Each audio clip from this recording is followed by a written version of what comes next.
مجبور تھی، مرتی کیا نہ کرتی کہ مستاق اس نے میری بات مان لی۔ میں اس سے صاف ستھرا لباس پہنا کر اپنے دوستوں کے بتائے ہوئے مقام پر پہنچ گیا۔ یقین کریں اس لباس میں وہ کسی فلمی ہیروئن یا پریوں کی ملکہ سے کم نہیں لگ رہی تھی۔ اس کے انگ انگ سے اس کا حسن جھلک رہا تھا۔ پتہ نہیں اس کی کیا مجبوری تھی کہ وہ ان حالات کو پہنچی تھی۔ شکل و صورت سے تو وہ کسی گلستان کی شہزادی لگتی تھی۔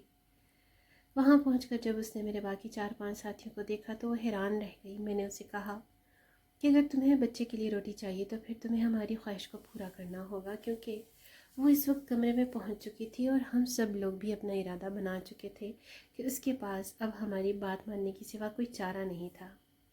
اگر وہ انکار کرتی بھی تو میرے ساتھی شراب کے نشے میں کسی نہ کسی حد تک دھت ہو چکے تھے، وہ اس سے زبردستی کرتے۔ شاید اس نے حالات کی نزاکت کو سمجھ لیا تھا، یا پھر شاید اسے اپنے بھوک سے مرتے ہوئے بچے کی فکر تھی۔ اس نے مجھے کہا تھا کہ تم میرے بچے کے لیے روٹی لے آؤ، میں تمہارے دوستوں کو خوش کر دیتی ہوں، تم آ کر اپنا شوق پورا کر لینا۔ چونکہ ہم لوگوں نے پہلے ہی وہاں کھانے کا انتظام کر رکھا تھا، ہم نے اس کو کھانا دیا، اس نے اپنے بچے کو کھانا کھلا لیا۔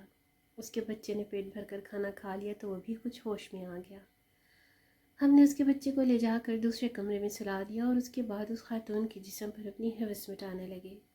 میرے دوست جیسے جیسے سرور میں آتے جاتے تھے، میری تعریف میں کرتے ہوئے کہتے کہ ہمیں یقین تھا ہمارا یار آج بھی ہماری رات رنگین ضرور کروا دے گا۔ ہمیں پتا تھا کہ کوئی نہ کوئی جگاڑ کر لے گا۔ مختصر یہ کہ وہ لوگ ساتھ ساتھ اپنی ہوس مٹاتے جاتے اور ساتھ ساتھ میری تعریفیں کرتے جاتے۔ میں اپنی تعریفیں سن کر اور بھی زیادہ بھولے نہ سمایا جا رہا تھا۔ ہم لوگوں نے اس لڑکی کے ساتھ ہوس مٹاتے ہوئے اتنا ظلم کیا کہ ہماری ہوس مٹاتے مٹاتے وہ بھوک سے یا پھر ہمارے جبر سے وہیں مر گئی، لیکن نشے میں ہونے کی وجہ سے ہمیں اس کی موت کی خبر بھی نہیں ہوئی۔ ہمیں نہیں پتا اس کی جان کب نکلی، لیکن ہم صبح تک اسے جھنجھوڑتے رہے اور پھر اسے اسی حالت میں چھوڑ کر اپنے اپنے گھروں کو چلے گئے۔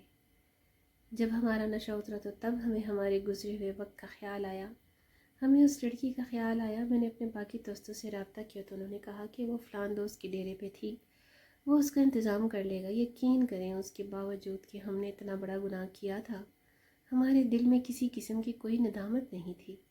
ایک لڑکی کی عزت کو پامال کرتے ہوئے ہم نے اس کو جنسی تشدد کرتے ہوئے اتنی اذیت دی تھی کہ اس کی جان نکل گئی۔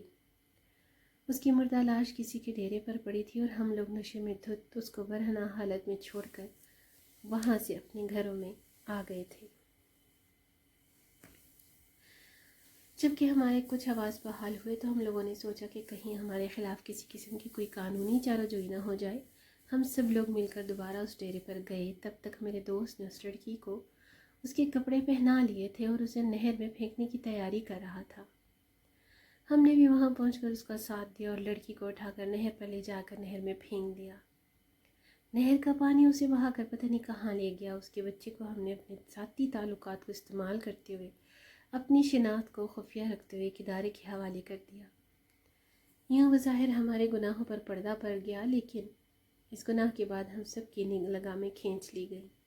میرے 2 دوست دوران ڈکیتی قتل ہو گئے۔ میرا ایک دوست ٹریفک حادثے میں مارا گیا اور ایک دوست اپنے گھر میں آگ سے جھلس کر مارا گیا، لیکن پھر بھی وہ خوش قسمت تھے کہ وہ مر گئے، دنیا کے لیے عبرت نہیں بنے۔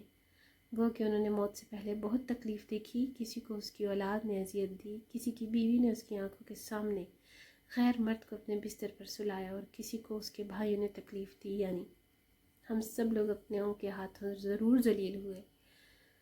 ان لوگوں میں بھی شامل تھا، لیکن دوسرے لوگ جو کہ مر چکے تھے اور میں آج بھی زندہ ہوں، میں آج بستر مرگ پہ پڑا ہوں، مجھے فالج ہو چکا ہے، میرا روپیہ پیسہ دولت جائیداد میری اولاد لے چکی ہے اور لے کر بیرون ملک جا چکی ہے۔ میں نے بہت پہلے اپنے باپ دادا کے دور سے چلے آ رہے خاندانی ملازم کو ہمیشہ اپنے ساتھ رکھا تھا۔ آج جب میرے بچے جا چکے ہیں تو مجھے اس ملازم نے رکھا ہوا ہے۔ اس کی اولاد میری اتنی خدمت کرتی ہے کہ مجھے روٹی پانی دے دیتی ہے۔ وقت ایک تھا کہ میں نے ایک روٹی کے بدلے میں ایک عورت کی عزت لوٹی تھی اور اس کو اتنی اذیت دی تھی کہ وہ اپنی عزت گنواتے ہوئے مر گئی تھی۔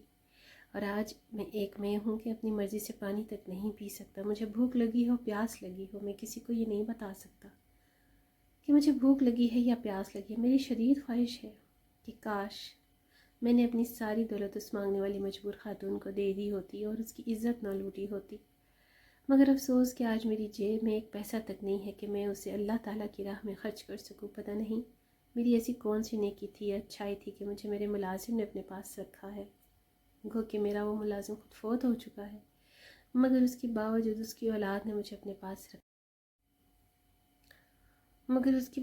اس کی اولاد نے مجھے اپنے پاس رکھا ہوا ہے۔